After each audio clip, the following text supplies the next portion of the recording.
Right, ladies and gentlemen, here we go on a Thursday. It is the 17th of August, 2023. Wisconsin Family Podcast. Glad that you could join us here. We're going to be joined in just a few moments by Bill Michaels. Bill Michaels Show, heard all across the state of Wisconsin, Monday through Friday. We're going to be talking some Packer football with him. Training camp continues today. Joint practices against the Patriots, second day in a row. Packers getting set for preseason game number 2 coming up at Lambeau Field on Saturday. So we'll get into that with Bill Michaels. If you want to, let's get our talk out of the way right away here.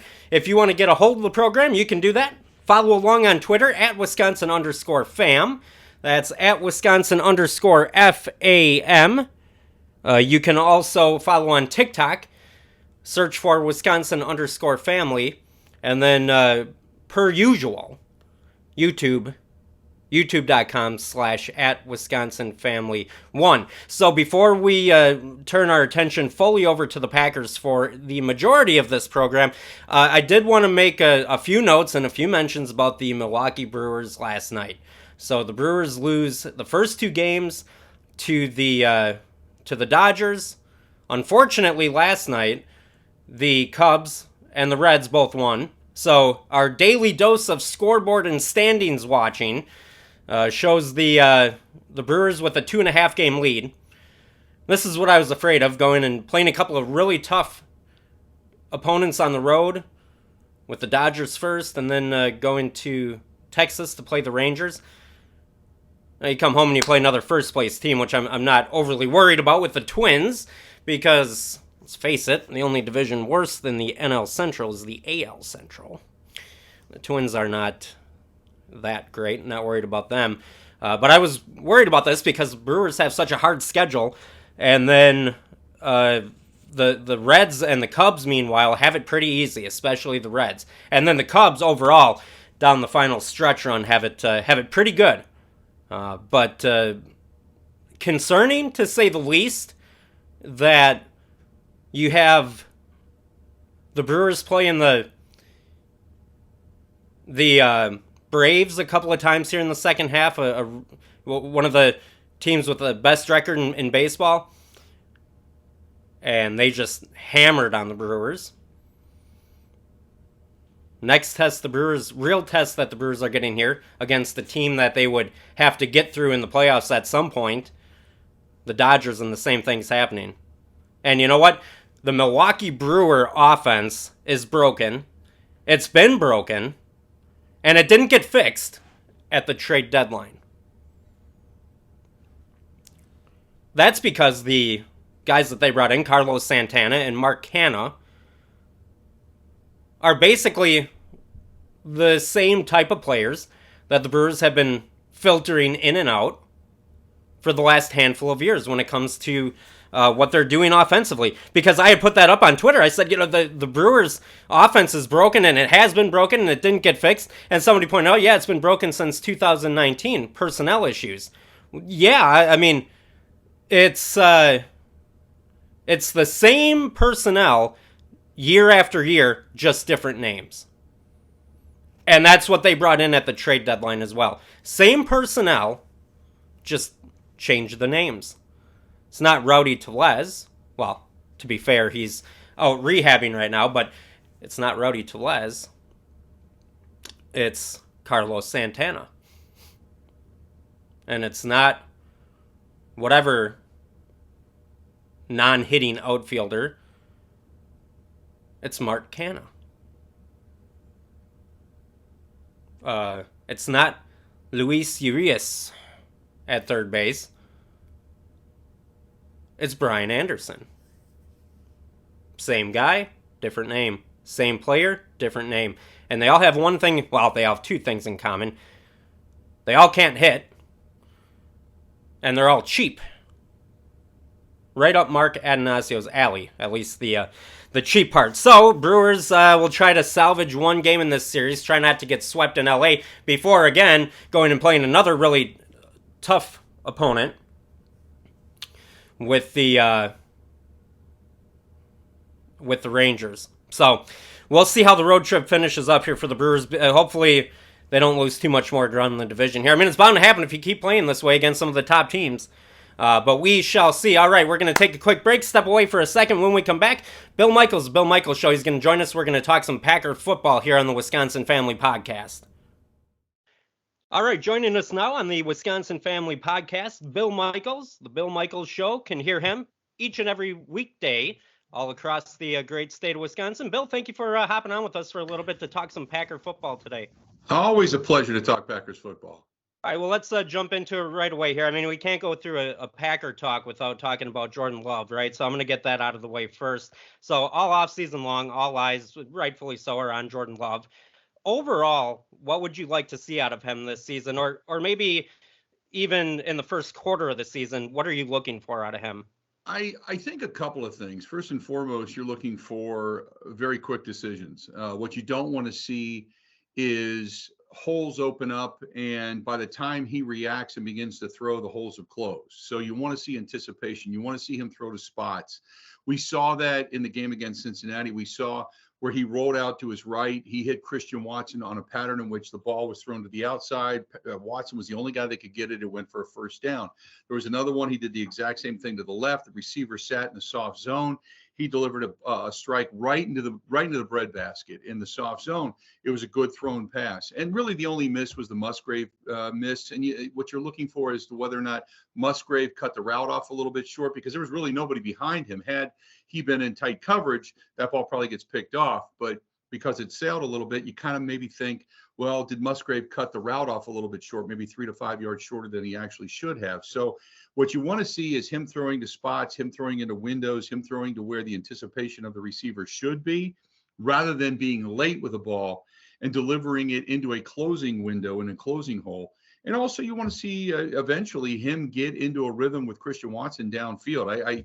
You got it. I know they're not hitting a lot of these things in practice right now. And I know that's kind of one of those things that, we in the media like to latch onto and say, hey, look, he's just not getting the ball in conjunction with Christian Watson downfield. So if you can't have a downfield threat, you're going to see defenses continue to collapse up near the line of scrimmage. So I want to see him be able to deliver the ball downfield and also hit spots. And if he makes a mistake, so be it. You're going to have a couple of those. But what you don't want to see is the same mistakes over and over and over again. So those are a few of the things that I'm looking for. So Matt LaFleur has downplayed this, but with Rodgers out and Love in, do you think the quote-unquote Matt LaFleur offense will be seen? I mean, is it going to be noticeably different this year, do you think? I mean, obviously the personnel's different, but do you think we'll see somewhat of a different style of the LaFleur offense? Well, I think I'm waiting to see what 3rd down and 2 brings, whether it's an empty backfield with shotgun and it's a pass over the top for 40 yards downfield, or if we see Jordan Love under center, if we see Jordan Love diving for first downs, quarterback sneaks, things like that, because it used to drive me nuts. Back in the day, Rodgers and I had a conversation. Back in the day when you had Greg Jennings, you had Donald Driver, you had Jordy Nelson, you had this abundance of receivers. It was easy because you could have a matchup that was clearly a mismatch and your guy you knew was going to get open. So on 3rd and 2, you just tossed it to your guy because he was going to be the guy that was going to work hard to get open and ultimately come down with it. You didn't have that anymore in recent history. And yet Rodgers still played that game with Devontae Adams as if on 3rd and 2, it was just going to be a go deep and we're going to continually try it. Sometimes it worked out and it was spectacular, but for the most part, it didn't. And putting himself in shotgun and empty backfields pretty much tells everybody you're throwing the football, and it takes away any semblance of a run because Rodgers wasn't going to run. So therefore, the offense became rather one-dimensional, and it was easier for the defense to figure out. So I'm waiting to see if Matt LaFleur was the mastermind of a rather lackluster offense, or if it was Aaron Rodgers kind of doing what he wanted to do and what he felt comfortable with by being in shotgun all the time. So I think I'm just like everybody else. I'm waiting for the anticipation of what's this offense going to look like. And I want to see them get into a rhythm. Is it going to be a quick outlet pass to Aaron Jones, a run up the middle to A.J. Dillon, a quick crossing pattern to Musgrave, then down the field to Watson for a shot, then Romeo? I want to see if they're going to mix it up or if it's just going to be same old like we've seen over the last couple of years. And you can tell me if you agree with this or not, but I was under the impression, just because of the coaching tree that he came from, that LaFleur's offense would look more similar to Kyle Shanahan, Sean McVay. But to me, it maybe started kind of out that way the first year and a half with LaFleur, but it seemed like at some point it morphed into the Mike McCarthy looking offense right before he left Yeah. with Rodgers. Absolutely, 100% agree with you. I thought there was some creativity early on. It looked like Aaron Rodgers was energized and excited. And then the last couple of years were basically spent massaging I don't want to say that necessarily the ego, but making Aaron Rodgers feel like he had more say and more part of the offense and maybe some of the moves and such that they wanted to make. So I agree with you. I want to see. It's not necessarily you don't have Debo Samuel, so you can't put him in motion. You can't do a lot of different things that they do with Debo. But what you can do is maybe move Christian Watson around a little bit. You can move Aaron Jones in and out of the backfield. You can do things with your tight end now that you've got a more athletic and faster tight end in Musgrave and Kraft. So I want to see how they do those things. More two tight end sets, tight end motion. I mean, some of those things where you're indicating the defense to tip its hand, so it makes it easier for Jordan Love to understand and comprehend, and then to see how that offense kind of moves. But I agree with you. The first year I thought it was inspired. The last couple of years it faded back into the Mike McCarthy offense, and now the only thing we have to believe from the Mike McCarthy offense was the holdover was the play caller that was on the field, and that was Aaron Rodgers. So now we'll see if it gets out of that shadow. Again, talking with Bill Michaels show here on the Wisconsin Family Podcast. I have something else for the offense if we have time for it later on, but I want to switch over to the defense. So you just tell me, true or false, Joe Barry is suddenly going to coordinate a successful defense in the year 2023? Successful. Okay, I will say true because I don't know what level of success you are basing that upon. What I would say One is, that's not losing the Packers games. well, if they're not dying death by 1,000 cuts, I don't know if I'd go that far, but this needs to be a top 10 defense. If this team's going to have any success this year, they got to be near the top 10. And this whole thing about, well, they have 8 first-round draft choices. Well, you've got Rashawn Gary coming back from an ACL, and he's still going to be somewhat sluggish and move slower. Eric Stokes is really not even practicing with the team yet, so that's 2 of your first-rounders that are gone. Lucas Van Ness, is going to take some time for him to really kind of develop. He's been somewhat of a non-factor in camp and in the first game against Cincinnati, so it's going to take him time. But eventually, I think the one thing that keeps ringing in my ear all throughout the offseason was Brian Gutekunst saying that we trust Matt. He never used Joe Barry by name. He never called Joe Barry by name. He never talked about the defensive coordinator specifically. He just kept saying we trust Matt, which in other words, hey, that's your guy. That's not my guy. And also he kept saying there's talent there. There's talent there. There's talent there. We have to put pressure on a quarterback. There's talent there. So I think what you're going to need to see is Joe Barry be a little more aggressive and this team ball out. And remember last year there was guys like Jair Alexander, Stokes early on. You had Devondre Campbell. There were some guys over there that were getting a little rough and grumbly, so to speak. They were frustrated with what was going on and the soft coverages they were playing and dying death by 1,000 cuts via drive. So I'm interested to see if they're going to play a lot more press man, if they're going to play faster, if they're going to play aggressive. And if so, then I think they got a good shot at maybe being in the top 10. If they don't and they revert back to what they were and it takes them half a season to kind of figure it back out again like it did last year, then my assumption would be Joe Barry's looking for work at the end of the season. I would think so. I'm curious because you have a lot of interaction with people every day, calling in, texting, messaging you, whatever the case may be. I've felt like this Joe Barry thing is one of the few things that we can find unison as Packer fans. Like Packer fans have been divided for a long time on a lot of things. Aaron Rodgers, Ted Thompson, Mike McCarthy, all this kind of stuff. Even Matt LaFleur, some people are divided on. But so you tell me, have you heard anyone say, no, I think it was the right move to keep Joe Barry on after last season? Nobody. The only reason you can give the positive nod to keeping Joe Barry is basically what Matt LaFleur alluded to, and that's keeping continuity. And it gives guys another year or so to, because you don't want key cogs in your offense or in your defense like Devontae Wyatt, Quay Walker, now Lucas Van Ness, Stokes coming back from injury. You got 4 or 5 guys that this is the only offense or excuse me, the only defense that they really kind of know or understand. You don't want to keep changing it up every year. So the continuity factor is the reason Matt LaFleur kept him. I think if it was strictly results based, you would probably let Joe Barry go. But Matt LaFleur stated he wanted continuity. Guys would begin to get it. Joe Barry would begin to get it, and then things will kind of cultivate themselves and start to reveal themselves this year. So you hope that's true. But other than that, no, there's nobody, including insiders that I talked to, that said, "Oh yeah, you got to keep Joe Barry because that defense was really starting to come of age towards the end of the season." Mhm. Nobody thought that. They played well, they played better, absolutely, but nobody really thought that because Joe Barry traditionally has been a soft zone coverage, keep everything in front of you, don't let anything get behind you, play back, play off, and just allow your instincts to take over when the ball is in the air and what have you. But when you can't tackle, you can't get off blocks up the middle. The run game is starting to chew you up, and the passing game protection got better. But there's nobody I know that said, "Oh my God, you got to keep Joe Barry."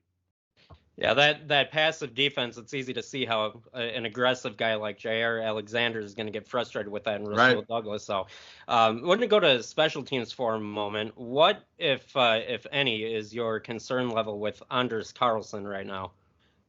He stinks. For lack of a better term, he's just bad. I don't know if you heard today. Mike Clemens was on our show and describing a kick, a 40-yard field goal. They were running the 2-minute drill, and Carlson came onto the field. He just completely mishit a kick, and this was from a couple of days ago. And Matt LaFleur was asked about it. It fell on the 12-yard line, never went end over end, kind of knuckleball, and it was awful. And Mike said it was one of the worst kicks he's ever seen in camp. You can't do that. And I know that Rich Bisaccia has his hands all over this, and he's really trying to work with him. And who knows, maybe he ends up working it out. But I said this today. I said, think about this. If he continues to miss throughout camp, he's about 70% right now, which is still unacceptable. Continues to miss through camp, misses some more PATs and such against the Patriots. Same thing in the next preseason game. And then you go to Chicago, and it's a battle. It's a great game. You've got the whole "I own you" thing for another quarterback in Green Bay riding on it. Jordan Love drives the team down, game-winning field goal, 35-yarder, and he shankopotamuses the hell out of it. And you lose to the Chicago Bears. I can't imagine the leash would then be very long, for Anders Carlson. I got to think at that point they would say, okay, and they may do it before camp is over. They may bring in some competition just to see. But I got to think at that point there's going to be a few more legs in Green Bay if this guy can't straighten it out. As much as you want to say, well, work with him because he's got a big leg. It's kind of like being a 7-footer going in the NBA. You can't teach height. And this guy's got a strong leg, and they know that. I mean, he can boom the ball out of the end zone on the consistent. But if he doesn't have any accuracy and it's in his head and he can't get past it, there's only so many attempts that he's going to go out there and not put points on the board and blow PATs before even the guys on the offense are going to say, hey, we're busting our ass out here. We're driving the ball down the field, and you're letting us down every time. Dude, you got to go sit in the way back of the plane because nobody wants to talk to you. We don't want you, big offensive lineman, defensive lineman, nobody wants to lose because of a kicker. I mean, that's your only job. Go kick the football. And nobody wants to lose because of a kicker. They're only going to take it for so long before finally things have to get blown up. So I think right now they're trying to work with him. They're trying to see more consistency, and that would be great. But it's only going to take one or two in a regular season game to be blown before all of a sudden you find a lot more legs in camp.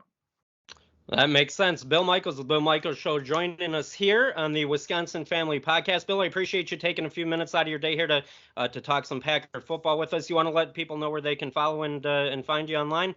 They can always find me online. You can go to .com Michael Show. You can find us online via Facebook. You can always listen if you download the Zone app, WOZN, the Zone Madison. You can listen to the show every day. But it's always great to come on and talk football and talk Packers football. All right. Thanks, Bill. Have a great day.